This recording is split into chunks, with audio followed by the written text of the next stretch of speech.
I hate this bit. This is the bit I really hate. Also, there was a real expectation look there. Are you ready? Hi everyone, welcome back to my channel. I'm Simon of Savageries, and today I'm joined by Natalie Haynes. Hello, hello. Natalie has got an amazing new book out. I'm going to hold it closer, which is The Children of Jocasta. And what I thought would be nice to do is, one, get Natalie to talk a little bit about the book, because then you'll all go and read it, which you should.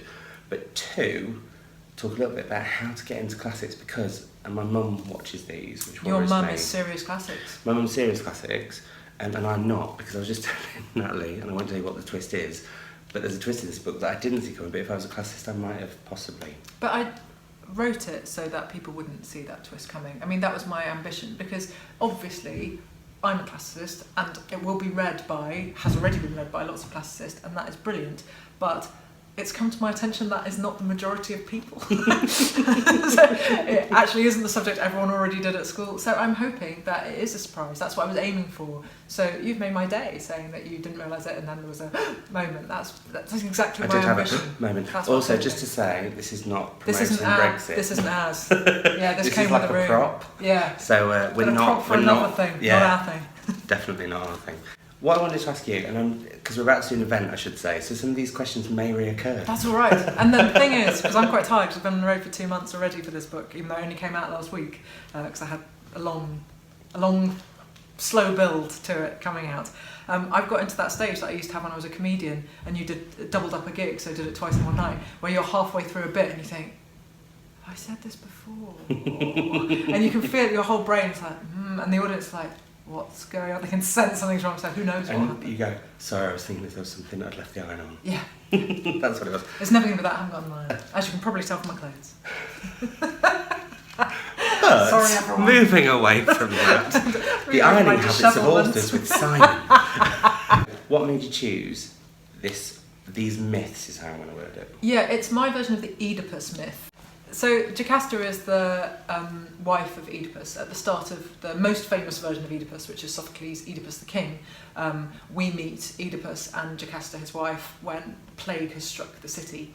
And it is one of the 4 big epic sagas from ancient Greece that we tend to think of as being the sort of main stories. So there are others, the Theogony, like all the births of all the gods and monsters and things like that. But the 4 big mythic cycles are the 12 labours of Heracles, to give him his Greek name, the Trojan War, Jason and the Argonauts, everyone's favourite Ray Harryhausen, and the Theban story, which is, amongst other things, Oedipus. And I had thought for ages that I would really like to do it as a novel, not least because when I was a teenager, I read the play long before I saw it, because I was studying Greek at school, but they didn't put many productions of Oedipus on in Birmingham in the early 90s, late 80s.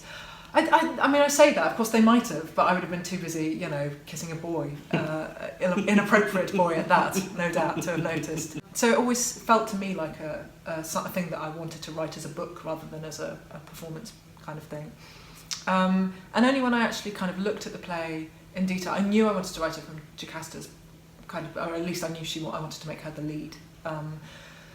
Because she has 120 lines in the play, and the play is more than 1,200 lines long. I think it might be about 1,400 lines, so it's not even a tenth of the stage time. And that's fair enough, he's the central character, but she's really a pretty minor role, like a crucial role and a brilliant role to play, but it's still not very much dialogue. You don't get to say very much. And I don't want to give away the story for people who don't know it already, but we're told all the way through Oedipus's story that he is clever. That's his tragic flaw, is that he's too clever. He's quick-witted, but it makes him quick-tempered. He's faster than we would be, but it makes him more impatient than we would be, and that's his flaw. And yet, when the great kind of revelation of the play comes, she works it out long before he does. And it's always been it's been playing in the back of my mind. It's like, why doesn't anyone tell us how clever she is? She gets there before he does, damn it. So I was determined to kind of put her story front and centre, because there are loads of different versions of this myth. The earliest version is in Homer, so as early as writing gets, not that Homer wrote, he sang, but that it was written down later. It's the earliest epic in the Western tradition. and there's just 10 lines in that. Jocasta is called Epicast, so she has a different name. The plot is slightly different from the version that we get in Sophocles. There's a Euripides version of the story which survives, in which the resolution of the Oedipus story is completely different and rather less sad. And so it just felt like there were so many other versions of this myth that people just don't know, because the Sophocles version obviously kind of plows everything out of the way because it's the one Freud was interested in. And so, phrases like an Oedipus complex have entered our language via Freud, and we're, still interested, I think, in psychoanalysis and things like that. So it just felt like there were so many kind of details in this story that people just didn't know. Can I make a bad pun? Yes. Do you think? Yes, you may. Thank you. Do you think it's a case of, with the Greek myths and Greek mythology, of it being Greek misogyny? But women are generally, from what I remember from my youth, Yes. are either gorgons or some sort of monster, or there to prove a point of something awful. Or sometimes, they often do prove a point of something awful, and sometimes perpetrators of that awful thing and sometimes victims of it. Certainly in Euripides, for example, you can be both. Medea is the case in point, or Hecabe, or Hecuba, people sometimes call her. I love the fact that I'm nodding and, oh yeah. My mum will be like that, he's a failure and he's a liar. It's certainly an accusation which is levelled at, for example, Euripides, my secret favourite of the big three tragedians, although I have written this and it's sort of closer to Sophocles. Euripides has always been my stealthy favourite. And there's an Aristophanes play, a comedy play, called The Poet and the Women, is how it's normally translated, which is all about how the women of Athens are furious with Euripides because he always makes them look bad in his plays. So it's like it must be the earliest accusation of creative misogyny is 2,500 years ago, which intrinsically makes me delighted that's where the joke comes from all that time ago. I would argue that these stories are not necessarily misogynistic. Obviously, the fact that the version of myth that I have been closest to is tragedy means that terrible things are going to happen pretty much across the board. I would certainly, if I were to be an actor, I would rather play a role like Medea, who is monstrous and does terrible things, than play Lady Macbeth, who is monstrous but has a lot less stage time, and is not in any way the protagonist of Macbeth, which is surprisingly Macbeth. So I guess I don't have a problem myself with women being shown to be terrible people. There are terrible women in the world, and there always have been. We all love a good villain. Who doesn't? I mean, a little bit. And, those complicated, flawed, villainous, yet heroic figures are interesting. Well, at least they're interesting to me.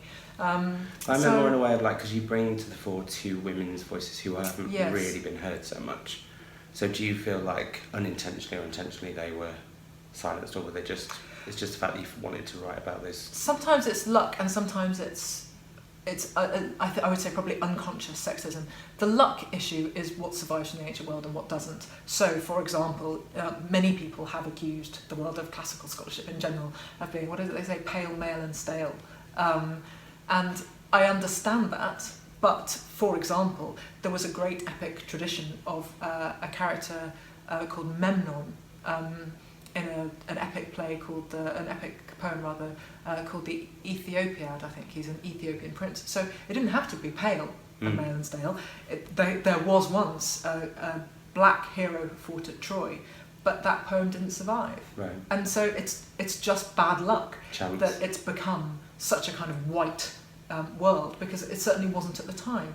And similarly, there are fantastic stories with women at the centre, some of which have survived in fragments and some of which haven't survived at all. And the plays are a much better example. Medea is definitely the star of Medea. Hecabe is certainly the protagonist in Hecabe. The Trojan Women, the Antigone, Sophocles' Antigone is a bit trickier because she has the title character, but she doesn't have the lead in terms of number of lines. She has about 2/3 the lines of her uncle, of Creon. She also features in here. She does, yeah, she does. Although again, it took me a little while to twig. Good, that was also my plan, you see. So, where did you first fall in love with classics? School. I was super lucky. I had that brilliant teacher who makes you just be able to... Who was that brilliant teacher? He was and is a man named Tim Cooper, or obviously to me, Mr. Cooper. And he taught me Latin from when I was 11, I think, or 12, and then Greek when I was doing my A-levels. I did Latin, Greek and ancient history A-levels, so I had no lunch money for years. I don't know what you want me to say. And he was just brilliant. He was funny, he was really dry. When we were annoying, which was all the time, he was just like, oh, if anyone needs me, I'll be at the pub.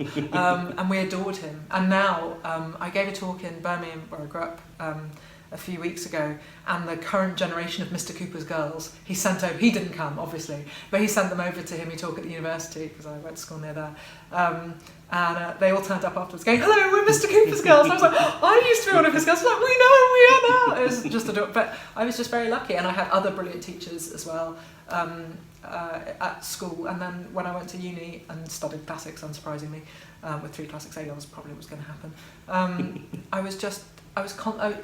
it has always felt to me like a place where you could lose yourself if you chose, and also a place where you can, for want of something less ghastly and 21st century say, where you can find yourself. It is the ultimate interdisciplinary thing. You could study something as scientific as archaeology, or as rigorous as philosophy, or as interpretative as art or literature, or everything's there as functional as history or politics or political science or political thought. It's as programmatic as Aristotle's Poetics telling us. That's still used now on drama writing courses run by the BBC. Aristotle's, and that's partly because it's out of copyright, I imagine. The BBC is I read Poetics, and it made me rethink writing and reading a little bit, which I thought was really good. And that was recent, actually, to be fair. That was probably about 4 or 5 years ago. But in terms of, I think people sometimes feel that classics are impenetrable, partly because of the poem. There was such a sad face. I know, I wish it weren't so, but I know you're right. How would you describe somebody should get in? Where should they go to? Because obviously there are modern retellings. Yes. Which are brilliant. Not a terrible way to start. No. But what about the true classics as well? Well, I would say go and see a play. I mean, what's the worst thing that can happen? Never even thought of that. It's 90 minutes, or at the absolute worst case scenario, if they do it quite slowly, it's going to be 100 minutes to go and see a Greek tragedy, end to end. And so you won't get an interval, so you have to have a drink before you go in. And remember that Greek tragedies were first performed at the festival of Dionysus, god of theatre and also wine. So you owe it to Dionysus to have a drink before it starts. Natalie says. I do say, and if you are considering a lovely holiday somewhere, I would always, my poor partner, go to somewhere classical, or at least somewhere where there is something classical. And depending on your budget, that might be going to Rome, going to Athens, going to Paestum, just outside Naples, which I urge you to go to. I think you would adore it. I've been told. You've been told. You would love it so much. 3 huge temples, 1 museum, absolutely knockout. And I can't remember, it's like €4 to get in. It's not an expensive place to go to. But if you can only get to the library, and you pick up, say, the Iliad, or the Odyssey, which ones would you say to go to? Because I was told the Iliad's a good one to get into, although the second... No, my mum and my sister both said ignore the second chapter because it's just a list of boats. It is just a list of boats, catalogue of boats. You have to remember that this was originally performed, so this would have been a way of reading aloud would be good. I think reading aloud would be good, and I think it has been done at the British Museum. The Almeida did it as part of their Greek season. They did the Iliad all day, and it was streamed live, so people did tune in for a bit, tune out for a bit, come back in. We were slightly numb of arse by the end, I'm not going to lie, it's 24 books, but it was wonderful. I would very much recommend either the Iliad or the Odyssey, but they are long and you maybe need a bit of backstory to get into them. So I think you would still be better off with a play, just because they're a bit shorter and a bit more manageable. And Aeschylus referred to his own tragedies. I wouldn't start with Aeschylus because there's so much chorus and it's quite dense, but Aeschylus referred to his own tragedies as slices from the Banquet of Homer. So, maybe read a little bit of the Odyssey. The Odyssey is the fun one because it's adventures and monsters. The Iliad is the sort of more serious, war, some more war, extra war. With a sprinkling of war. With a bonus war, yeah, exactly. And the Iliad is wonderful, but it's certainly sad. And there are times when it feels, it's so gory, people dying. It sort of feels maybe repetitive if you're not fully into the whole thing. But the Odyssey is an adventure, a man at sea. And then a final question: if you would say in school, if you would do that. Good question. If you were going to say, could you? But if you were going to send someone to a book apart from yours, that's a retelling, what would your top 3 be? Do we have one that we mutually love? I think we both love The Song of Achilles by Madeline Miller, which is terrific. And I absolutely adore, and if you haven't read, I think you would like, Margaret Atwood's Penelope. I haven't read that It's yet. very short, very, very short, and it is just, I mean, obviously it's brilliant, it's Margaret Atwood. How bad would it ever be? It would always be wonderful, and even within the parameters of Margaret Atwood, it's wonderful. So, you know, see that bar being set quite high, then watch her clear it with loads of space to spare. I absolutely adore the Penelope Ed. And my third one would be Zachary Mason's Lost Books of the Odyssey, I've heard that's which very good. is terrifically clever, like the missing link between classics and Borges. And I adore Borges because I like somebody being a bit clever. So those would be my top three: Song of Achilles, Madeline Miller, Penelope Ed, Margaret Atwood, and Zachary Mason, Lost Books of the Odyssey. And I'm going to throw one more in actually, Antigone, which is a kid's book by Ali Smith. Oh, It's I haven't also read very, that. very good. Have you not? No, I haven't. Very good. Well, I'd like that. You would. Yeah, I would. But this is what you'd also like. So there we are. No product placement here. It's nicely So covering casual. up that Yeah, flag. Just really casual. So thank you, Natalie. It was always Coming my on the pleasure. channel.